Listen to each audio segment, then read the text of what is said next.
welcome back to Shadow Creek Ranch. Today's episode, tree felling and excavation. But before I get onto that, I was having a conversation with one of my neighbors the other day from up the road, a rancher, and we were talking about the many different jobs you got to do when you live on a ranch or a farm. I fall in the ranch camp, by the way. I think Shadow Creek Ranch has a much better ring to it than Shadow Creek Farm. Of course, ranch kind of invokes the image of cattle and horses, so I think it just means we have to have horses one day if we're going to be legitimately called a ranch. But that's neither here nor there. It's got a little more cachet. We'll stick with Shadow Creek Ranch. Anyways, we were talking about the different jobs you have to do, and we came to the conclusion that to have a ranch or a farm, you got to have one of two things. You either got to have deep pockets or wear a lot of hats, and meaning that you got to be able to do a lot of different jobs, otherwise you go broke. And so, like, bridge building was not in my repertoire before moving here. I mean, I've built some decorative landscape bridges before on people's backyards and things, but not like real bridges that you drive tractors and trucks over and things. So, but I just did it because you got to do it if you're going to access the different parts of the property, and I can't pay somebody to come do it. Otherwise it would cost thousands of dollars instead of hundreds of dollars in materials. So, and same with felling all these trees. I mean, prior to coming to this property, I'd felled maybe 40 or 50 trees in my lifetime, most of them sort of 3 to 8 inch diameter trees. But here I've had to, quickly get the hang of felling bigger and bigger trees till I worked my way up to the big boys. And it's no joke. Felling trees is serious business. It is dangerous. Professional loggers die. So, best worst case scenario is you drop a tree on the trailer or a truck.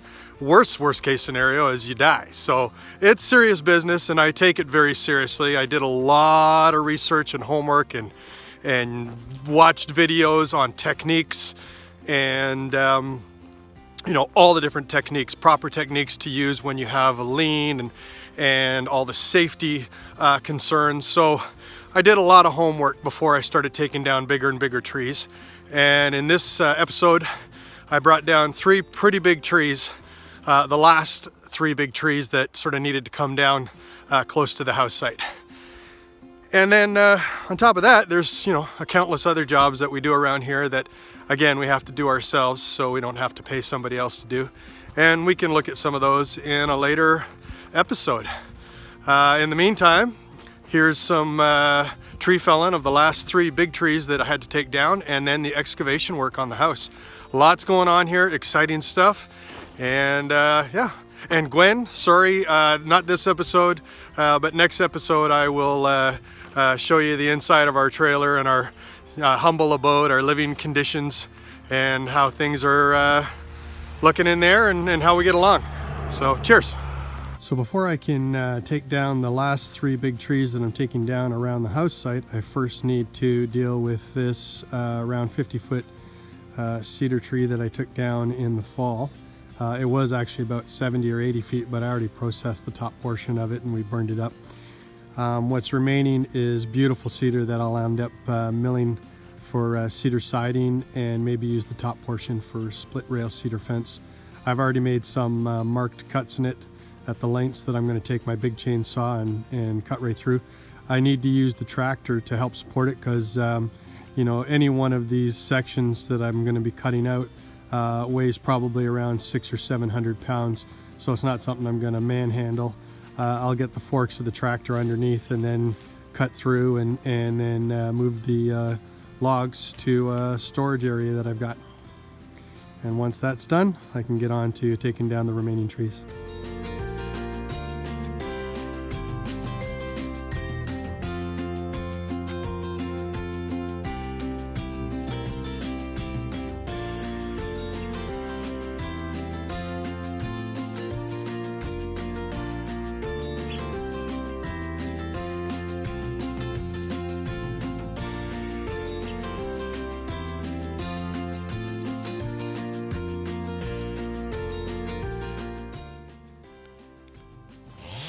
We are taking down trees today. See Scott, tiny at the bottom. There's a big tree. There it goes.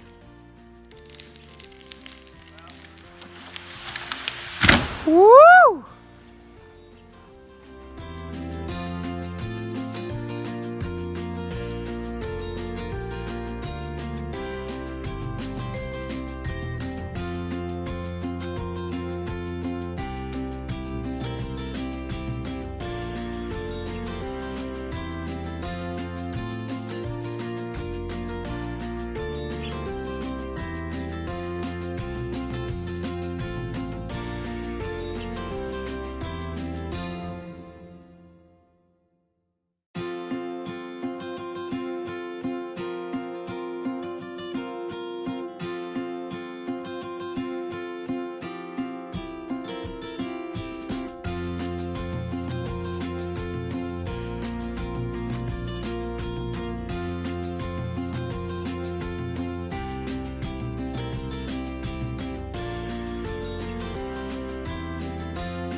Yeah, here it goes.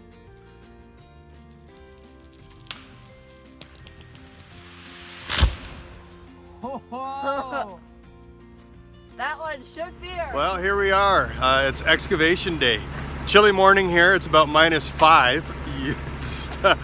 It is supposed to warm up to about +8 or +9 when the sun comes up, but a little chilly this morning. And yeah, Mike is back there getting started, just moving some stumps and a few things that I couldn't do with the tractor. And then we're getting on to digging. We got to just shoot a few levels for elevation, and then I'm going to be using my tractor to move some of the dirt to the back there behind where he is. We're going to level that area out for eventually landscaping it and make it look real pretty, because that's where our back deck is looking into. And yeah, that's it.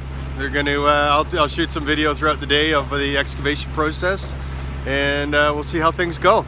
Big day.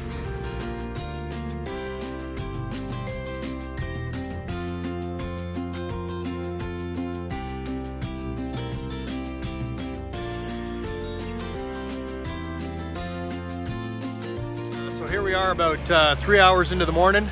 It's warmed up a lot, which is really great. It's feeling like 8 or 9 degrees now. And we're making great progress. Mike helped me take down a couple more big trees that were a little too close to the deck and house. You know, better take them down now than have to deal with them later. And also we took out a bunch of very large stumps that were a little too big for my tractor. So they're gone now, and Mike is scraping off the top 8 to 10 inches of topsoil behind me. And we'll save that really nice dirt for landscaping. And then we're ready to start digging trenches.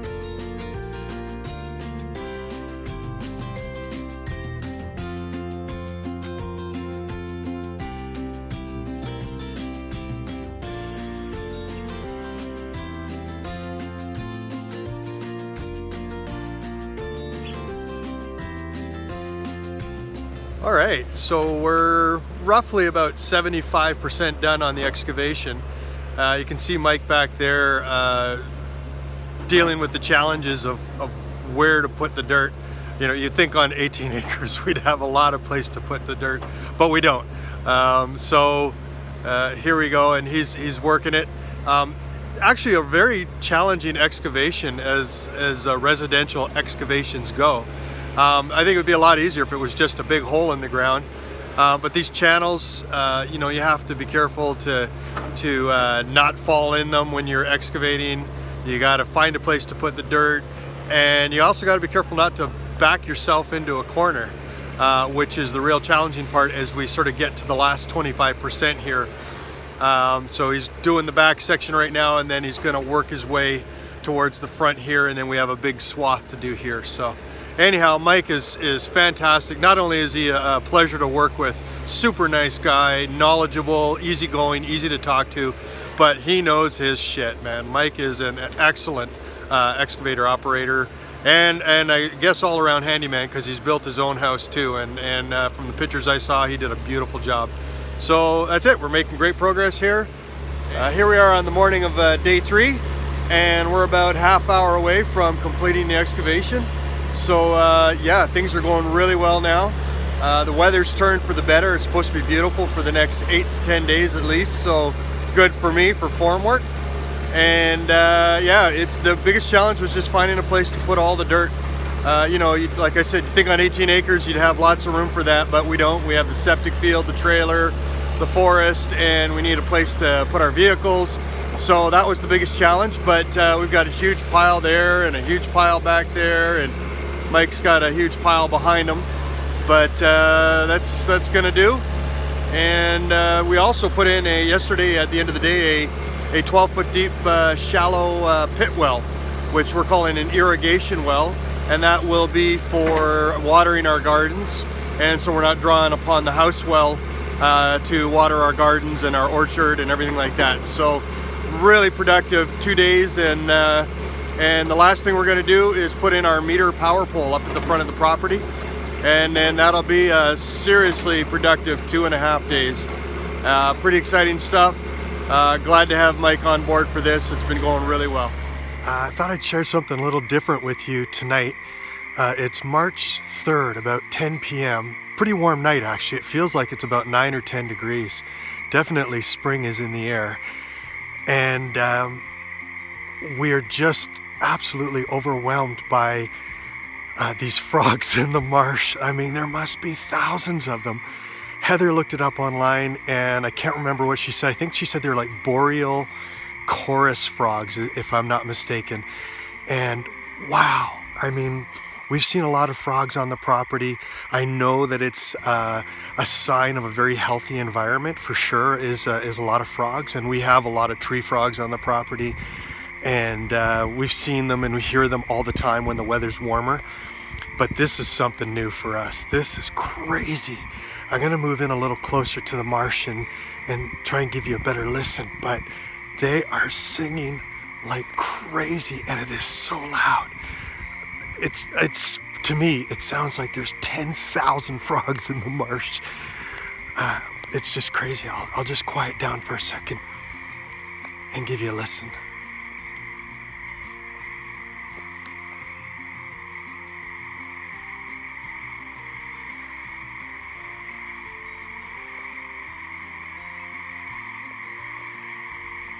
Wow.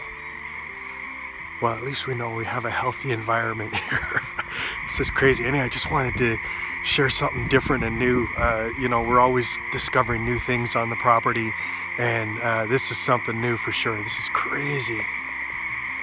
Have a good night.